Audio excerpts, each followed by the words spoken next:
Hi Year 12, welcome to DP2 Lang & Lit. I'm going to be your teacher this year, Miss Stephanie. I know most of you already. I just wanted to quickly give you an overview, guys, of what you can expect really in DP2 Lang & Lit. Things are going to look a little bit different this year, obviously because of our good friend coronavirus. So I'm just going to take you through what you can expect, particularly in this term. So some tough news first off. I have some high expectations of you. And that's actually good news because I want you to do well. I want you to do your best. And I will be that person who's going to push you and push you and push you so that you can exceed your potential. So some expectations from me. I always like to get the housekeeping out of the way. Homework isn't optional, guys. If something is set for you to do at home, it's essential that you get it done. If for some reason you can't get it done, you need to make sure that you've emailed me prior to the next class to explain to me why you weren't able to do that.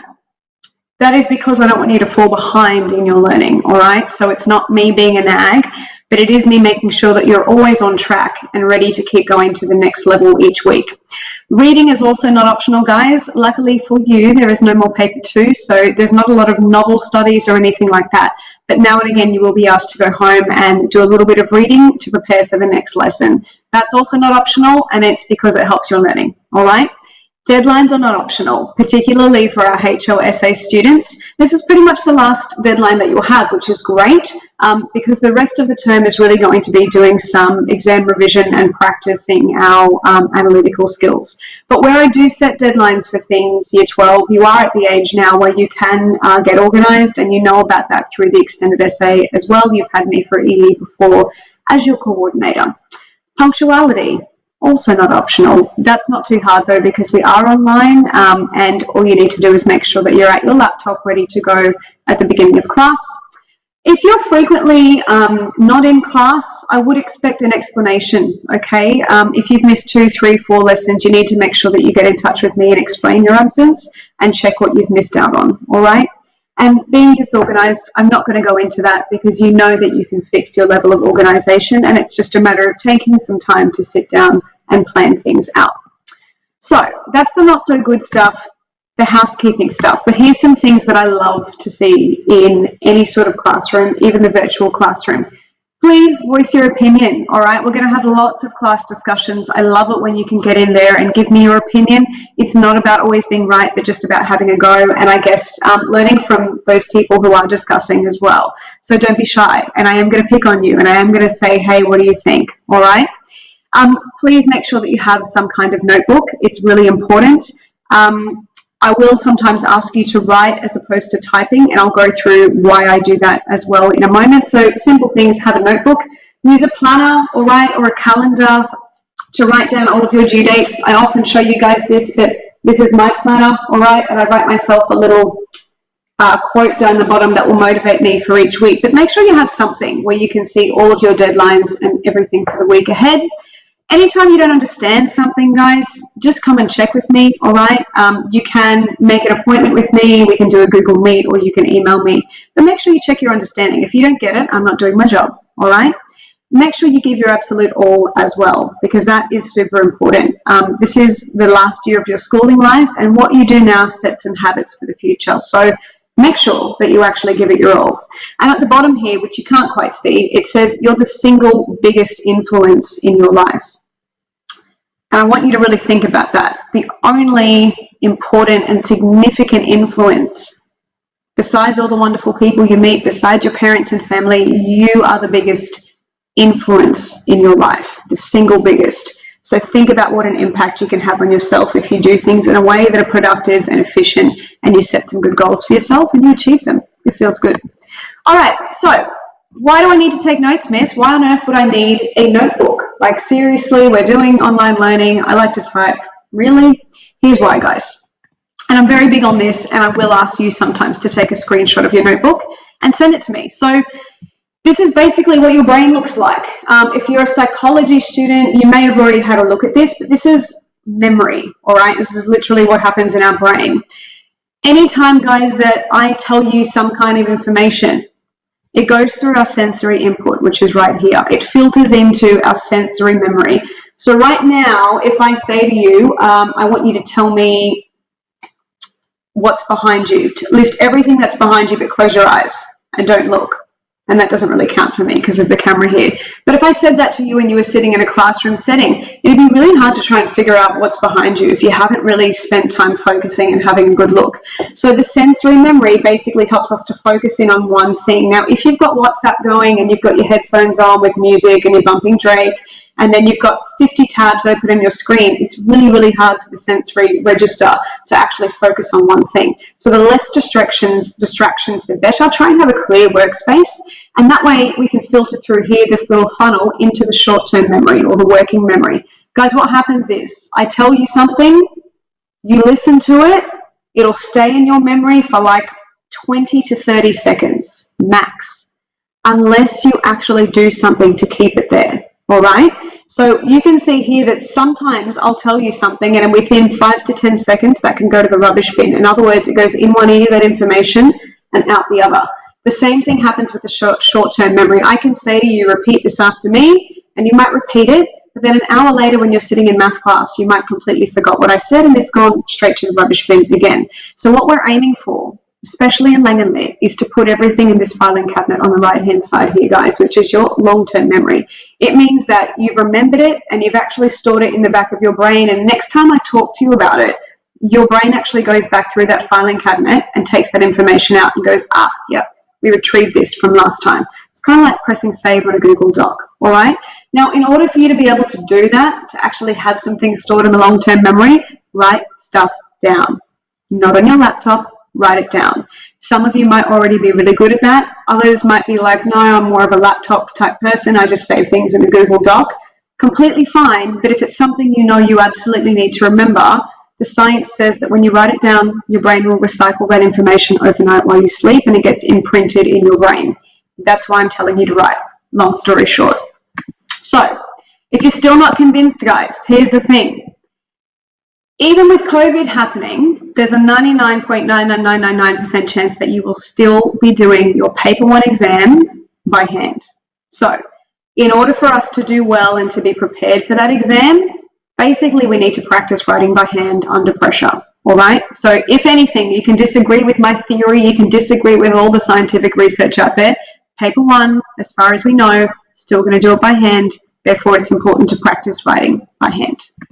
Now, here's some expectations, guys. I know that you've probably been through this with a whole bunch of your teachers. I'm just going to do it anyway. Please have your camera on, all right? Even if your other teachers say it doesn't matter, for me it really matters. I like to see all of your faces. It's kind of like if I had my screen off and you were being taught by a robot, okay? You tune out. So have your camera on.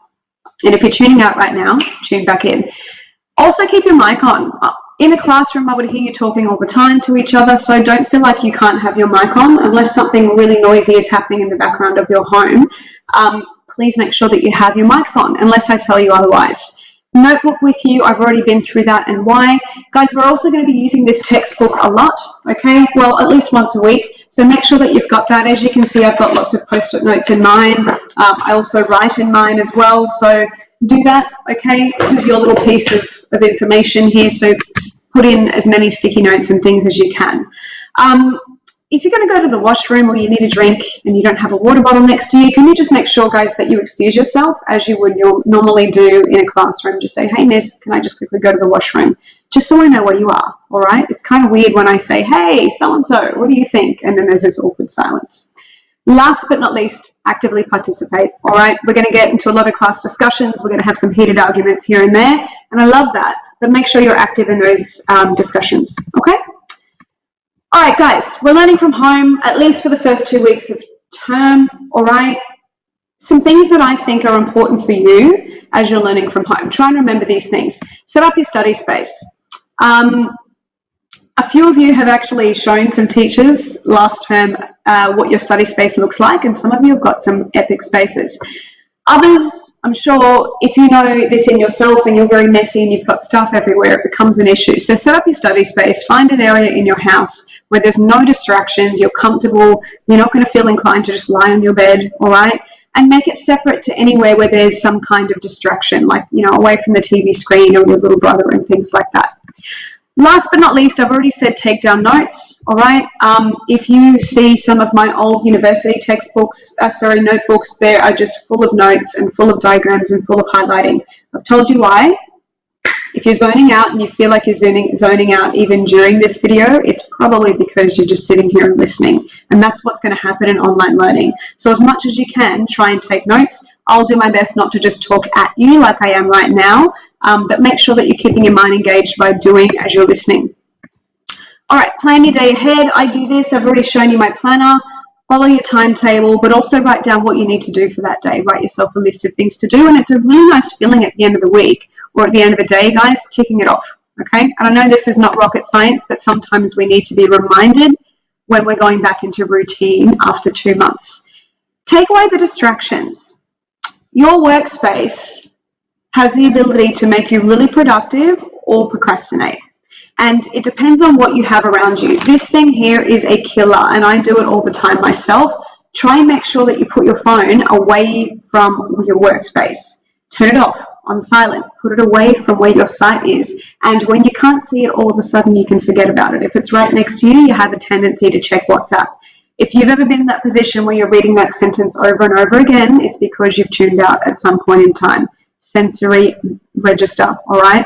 That you need to make sure that you've got as much focus as possible and as minimal distractions as possible. So lock your phone away.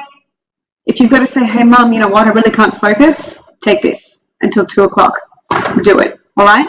My other thing is charge your phone away from your bedside table, because that way you're not inclined to sort of get up in the middle of the night or go to bed late and be texting or social media, TikToking, etc. And try and use there's some great apps out there, guys. If you want some suggestions, there's some great apps that can help you out with productivity. So there's timers where you can put a timer on and it basically measures how productive you were for that day. Focus Keeper is also a really good one, and I love that one. Change it up, peeps. Change it up. So if you've got your timetable already issued to you, which you do, but you find that you're just not getting enough out of your day and you're sitting there for hours on YouTube doing nothing from 2 till 4, try and break your tasks up into tiny little chunks, all right? So you might say, you know what, I'm just going to work from 2:30 till 3:30 or 2:30 till 3, no distractions. I'm putting my phone upstairs and I'm just going to work, all right? Do that, and then have a 10-minute break after that. You'll be much more productive than just saying, I'm going to work for 4 hours straight. For some of you that works, for others, we burn out, all right? But also put on some music, okay? Put on some lo-fi beats if you need to get relaxed. Put on something that's not going to make you distracted. I often find instrumental music really helps me, all right? Elevator music, it's nice. Last but not least, make sure you're speaking up, guys. Ask me for help. I'm here to help you, all right? If you've got an issue, if you're not understanding things, if you're feeling overwhelmed, holler at your teacher, okay? That doesn't just go for me, that goes for all your teachers. We're here to help you, all right? And we're here to make, hopefully, your life a little bit easier when it gets stressful. So we're here to support you. I give a lot of tough love. I'm not going to tell you it's going to be easy, because let's face it, it's not. It is going to be a lot of hard work, but I will always say that it's going to be worth it. Okay. I've already spoken about write it down, year 12, so I'm not going to go backwards into that. One of the last things I want to say is that learning from home, for some of us, it'll be great. For others, we struggle, and that's okay. Wherever you are, whichever boat you're in, just remember that it's achievable. You can do this regardless of if you're sitting in a classroom or whether you're at home. It just takes a bit of changing up your routine. It takes a bit of creativity, and it takes you understanding your energy. If you work better in the morning, get up a bit earlier. If you work better in the afternoon, try and maximize your time there, okay? Guys, and I'm going to leave you with this. These are just my expectations on what you need for class, all right? So learn a portfolio. You've got a copy of that, which you should have from Mr. Jeremy last term. A notebook for obvious reasons. This textbook here, all right, it is going to be your go-to. Now and again, computer and headphones. I find headphones are great. That way you can't hear what's happening around you. Highlighters, printer, if you have a printer. If you don't have a printer, I will always try and give you a soft copy of things. But now and again, you might like to annotate things that I put on Google Classroom, and it's really helpful if you've got it in front of you in the flesh, and you can use a highlighter and a pen. All right, guys, that is it from me. I look forward to seeing you in class this week. I am very privileged and very excited to be your teacher, and we are going to ace DP2 together. Let's do it.